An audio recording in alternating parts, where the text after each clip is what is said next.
why pre-kindergarten or preschoolers have not been considered.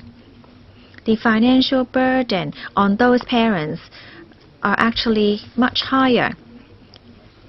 Have we considered that we have neglected these pre-K students? In many countries, the social welfare system understands the financial burden on parents for pre-kindergarten children.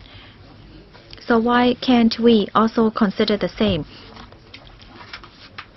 University students also are neglected in this item.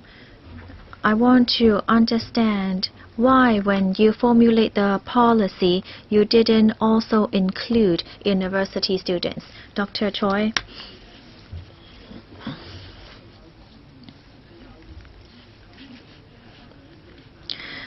Pre-K children, which are children under the age of 2 years and 8 months, are covered under the policy of social welfare.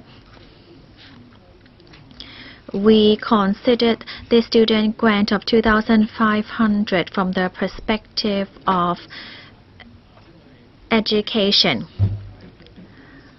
Well, I'm asking whether the relief measure should cover everyone. Perhaps it's not a question for you. You can perhaps answer the question on university students. I have already specified many times that the student grant is to alleviate parents' financial burden in defraying education expenses. We do provide other subsidies and loans for university students. Actually, this has to do with social welfare. We will bring this back to the relevant departments. Post-secondary students are equally not included. Undersecretary Choi answered another question and suggested that post-secondary students already enjoyed another form of subsidy. And like Mr. Andrew Wen said, they have subsidy allowances, and for secondary primary school students, again, they enjoy different allowances and subsidies for, say, the textbook expenses or traveling expenses. The point is, they are still entitled to this round of subsidy because we are providing additional help to them. So why is it that some of them are entitled to the subsidy but not others? As for tertiary students, they've moved beyond the basic education stage, but why should we just focus on basic education? For newborns to 2-year-olds, we know that the burden is as great. So why can't we take a holistic approach?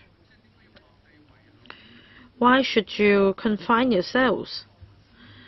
Well, we need to have a boundary, and I already explained that this is the boundary. A member is entitled to his own view, but as we explained, that the objective of the subsidy scheme is to alleviate the burden on parents of children receiving basic education.